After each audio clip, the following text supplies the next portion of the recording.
Durante la época invernal es común que las emergencias pediátricas tengan su pic en los casos de enfermedades respiratorias, que pueden presentarse como un resfriado agravado hasta cuadros más complejos, como por ejemplo las neumonias virales o casos de virus respiratorio sincicial. En este espacio Doctor en Casa vamos a hablar sobre las enfermedades respiratorias de invierno que afectan a los niños junto al pediatra Francisco Moraga. Gracias, Claudio, por la invitación. Las infecciones respiratorias son un tema muy relevante porque tensionan mucho los sistemas de salud en esta época. Los virus más habituales que tenemos en esta época, particularmente en los niños, pero que también se extienden a los adultos, son el virus respiratorio sincicial, el adenovirus, el influenza.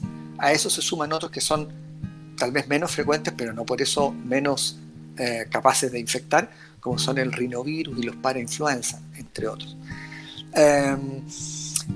Ellos pueden provocar afecciones de todo el sistema respiratorio, desde los cuadros altos, es decir, afectando la nariz, rinitis, faringitis, bronquitis, hasta cuadros ya más generalizados que comprometen el pulmón, las neumonias, ¿no es cierto?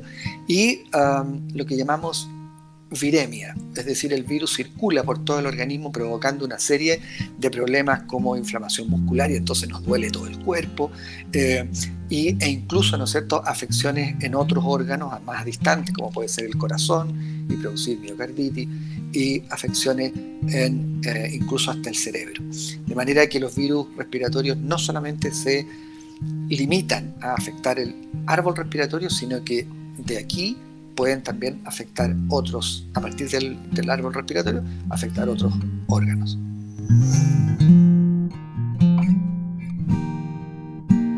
El aumento de casos en invierno obedece a factores fundamentalmente climáticos.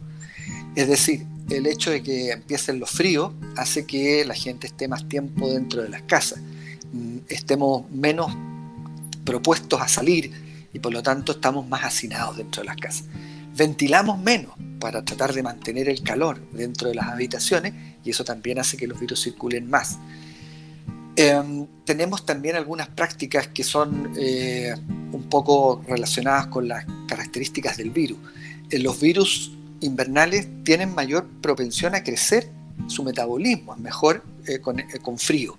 Y a diferencia de otros que funcionan más, ¿no es cierto? Las enfermedades diarreicas, por ejemplo, son virus dados por algunos que tienen su metabolismo mejor durante épocas de calor. Entonces tenemos factores ambientales y factores de tipo del propio agente, del propio virus. Y hay un tercer factor que también es importante y que tiene que ver con la contaminación. En invierno tenemos, aparte del frío y como decíamos, todo este cambio de comportamiento que tenemos con las temperaturas bajas, tenemos también un aumento en la contaminación y la contaminación ambiental es uno de los factores que más incide dentro de la irritación que provoca la vía aérea y por lo tanto facilitación a la invasión por virus y a enfermarnos. Todo eso hace que el invierno sea la tormenta perfecta, por lo tanto, para que tengamos estas afecciones respiratorias.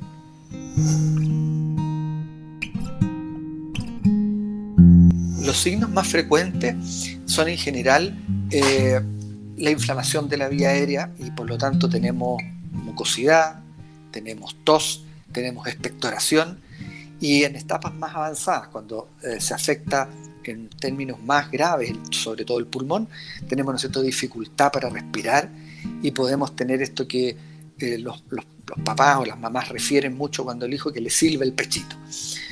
Junto a eso podemos tener manifestaciones ya un poquito más sistémicas, como puede ser la aparición de fiebre, ¿no es cierto?, y gran compromiso del estado general a medida que la infección pudiera ir comprometiendo más profundamente la vía respiratoria.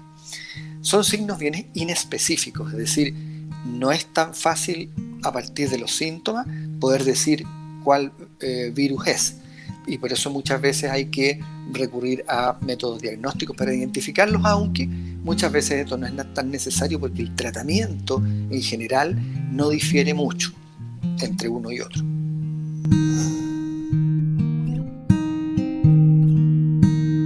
Mira, frente a un niño que presenta, ¿no es cierto?, estos síntomas respiratorios, tenemos que tener dos conductas. La primera es ver si el niño está muy afectado desde el punto de vista de su estado general, es decir, está dejando de comer, la tos y las flemas lo llegan a producir vómitos, le impiden alimentarse, o estamos asociados con fiebre que ya se mantiene más allá de 48 horas.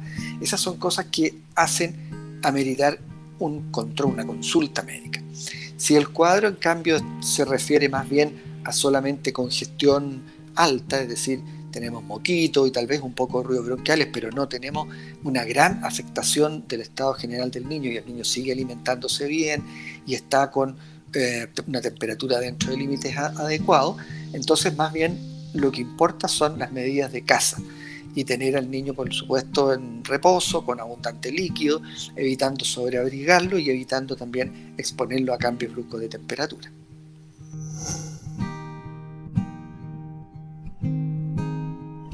Como recomendaciones generales son las que hemos escuchado hasta el cansancio, ¿no es cierto?, todos estos tiempos en que hemos estado con la pandemia, y que es válido para todos los virus respiratorios, que tiene que ver, ¿no es cierto?, con el lavado frecuente de manos, con mantener distanciamiento de personas que estén enfermas, que estén con síntomas respiratorios, y no facilitar que nuestros hijos se acerquen a ellos o no exponerlos a ese tipo de circunstancias.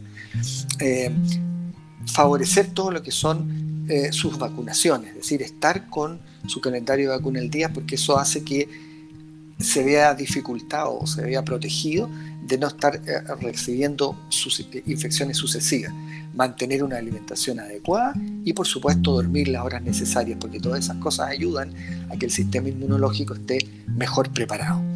Esas son como las medidas más importantes, pero no nos olvidemos, y vuelvo a insistir en esto, en las medidas más básicas.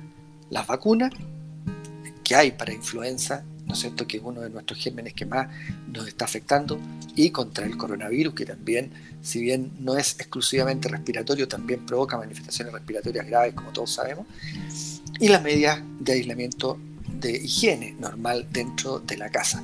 Ventilar la casa cada cierto tiempo, ¿no es cierto?, para no mantenerla exclusivamente encerrada, es otra medida que también ayuda. Eso yo te diría que son las medidas más habituales. Muchas gracias, Claudio, por la invitación, y por supuesto siempre dispuesto a estar aquí conversando con quienes asisten a tu programa. Las condiciones medioambientales, la exposición al humo, el cigarro, el smog y también la alta variabilidad térmica pueden alterar el tejido bronquial por irritación, y esto se va sumando a estado de bajas defensas, por ejemplo, y esto va generando condiciones propicias para desarrollar una enfermedad respiratoria. Si usted quiere volver a ver este segmento, lo puede hacer, por supuesto, en nuestro canal de YouTube Doctor en Casa, y también en nuestra página web www.mundodec.com. Pausa y volvemos con usted.